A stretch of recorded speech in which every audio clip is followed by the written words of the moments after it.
à tous et bienvenue, merci d'être avec nous sur bigradio.fr. C'est parti pour la semaine de l'actu du samedi 30 mars 2013. Aujourd'hui nous allons encore une fois revenir sur toute l'actualité de la semaine.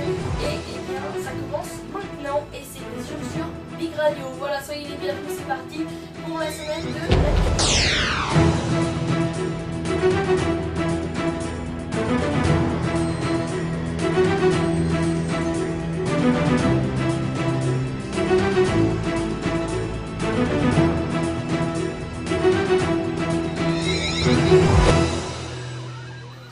Et pour commencer la semaine de l'actu, nous commençons par parler de l'affaire Bettencourt et Nicolas Sarkozy qui se défend sur Facebook pour la première fois depuis sa mise en examen pour abus de faiblesse dans l'affaire Bettencourt. On en a parlé la semaine dernière.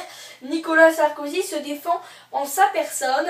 L'ancien chef de l'État affirme sur son compte Facebook n'avoir à aucun moment de sa vie publique trahi les devoirs de sa charge. Et la manifestation pour tous de dimanche dernier, à Paris, et une garde à vue pour 6 personnes. Et oui, 6 personnes ont été placées en garde à vue à la suite de la manifestation de dimanche contre le mariage gay. Le ministre de l'Intérieur a mis ce lundi des militants d'extrême droite en cause après des jets de boutons et de boulons sur les forces de l'ordre. Manuel Valls a par ailleurs salué le comportement maîtrisé et professionnel des forces de l'ordre. Les rythmes scolaires et le Conseil de Paris adoptent donc la semaine de 4 jours et demi. Dès cette année, le Conseil de Paris a donc adopté le vœu de la majorité municipale qui prévoit la mise en place de la réforme des rythmes scolaires à la rentrée 2013 dès le mois de septembre. Les écoliers parisiens travailleront donc 4 jours et demi par semaine en dépit de l'opposition d'une partie des enseignants. En Centrafrique, la Centrafrique est suspendue de l'Union africaine après le coup d'État. Le président centrafricain renversé, François Bozizé, s'est donc réfugié au Cameroun. C'est ce qu'a annoncé ce lundi 25 mars la présidence camerounaise dans un communiqué lu à la radio nationale. Elle précise que M. Bozizé recherche un pays tiers auquel il demandera asile, a déclaré Ferdinand Ngo, secrétaire général de la présidence. Et puis enfin on termine par Chypre et le meilleur plan possible, ou un vol qui continue. Le FMI, l'Union européenne et Chypre se sont donc mis d'accord tôt lundi matin sur les modalités du plan d'aide européen à Chypre. Le vol continue pour la Russie alors que pour la France ce plan est la seule façon d'assurer la stabilité financière. L'Allemagne parle de la meilleure voie possible. Et puis la mort de l'éditeur et écrivain Jean-Marc Robert, il était âgé de 58 ans. L'actualité à présent du mardi 26 mars 2013, c'est bien sûr les chiffres du chômage qui sont tombés et le nombre de demandeurs d'emploi a atteint 3,187 millions au mois de février en France, soit une hausse de 0,6% par rapport au mois de janvier et une hausse de 10,8% sur un an. Ce chiffre ne dépasse quand même pas le record historique de 1997 qui était, on se le rappelle, de 3,195 millions. Le corps de 2 bébés découvert dans le congélateur d'une femme de 32 ans. Cette découverte a été faite par son compagnon et la mère a avoué ce mardi avoir tué ses nouveau-nés en les noyant. C'est ce qu'a expliqué mardi le procureur de la République à Bourg-en-Bresse. La pilule cause 20 décès par an selon l'agence du médicament. La pilule toute génération confondue provoque donc 20 décès chaque année. C'est la conclusion d'un rapport de l'agence du médicament publié ce mardi portant sur une période de 2001 à 2011. Un débat historique cette fois-ci sur le mariage gay qui s'ouvre aux États-Unis. Et oui, la Cour suprême américaine examine ce mardi et mercredi la question ultra sensible du mariage homosexuel. 4 États sur 5 l'interdisent, mais il a les faveurs de l'opinion publique. La décision sera prise fin juin. Après la Ligue arabe, l'opposition syrienne veut un siège de l'ONU à l'ouverture du sommet de la Ligue arabe ce mardi à Doha. L'opposition syrienne a obtenu le siège de la Syrie, accentuant l'isolement de Damas. Elle veut maintenant plus et réclame même un siège à l'ONU. Nicolas Sarkozy à Bruxelles, en titre de l'actualité de ce mercredi 27 mars 2013. Nicolas Sarkozy qui critique François Hollande et ignore l'affaire Bettencourt. Venu remettre la Légion d'honneur à un ministre belge à Bruxelles, Nicolas Sarkozy est revenu sur son action politique en tant que président de la République et sur la politique du gouvernement actuel qu'il a critiqué. Il a cependant totalement ignoré les questions des journalistes français venus par dizaines pour parler bien sûr de cette affaire Bettencourt. Et de l'autre côté, Carla Bruni décrit un Nicolas Sarkozy serein et combatif, l'ancien chef de l'État qui a donc été mis en examen jeudi dernier à Bordeaux. Il est soupçonné d'avoir profité, je vous le rappelle, de la faiblesse de la milliardaire Liliane Bettencourt pour lui soutirer de l'argent. Et bien son épouse Carla Bruni a confié mercredi matin à la presse nationale que le couple ferait tout pour que la vérité éclate. La suite de l'affaire de la manifestation pour tous et la police maintient son chiffre de 300 000 manifestants. La préfecture de police de Paris a donc confirmé ce mercredi soir son comptage de 300 000 personnes ayant défilé dimanche dans la capitale pour le projet de loi contre le mariage pour tous. Les organisateurs, eux, ont chiffré le nombre de manifestants à 1,4 million. La baisse inédite du pouvoir d'achat en 2012, moins 0,8% au quatrième trimestre 2012, moins 0,4% en un an. C'est donc la première fois selon l'INSEE qui a publié ces chiffres mercredi matin que le pouvoir d'achat baisse sur une année depuis 1984. Chypre réouvre ses banques sous conditions. Les banques du pays s'apprêtent donc à rouvrir leurs portes, mais cette ouverture se fera sous conditions.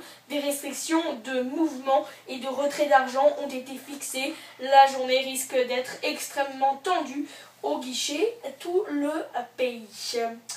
L'actualité de ce jeudi 28 mars 2013, c'est l'intervention de François Hollande sur France 2.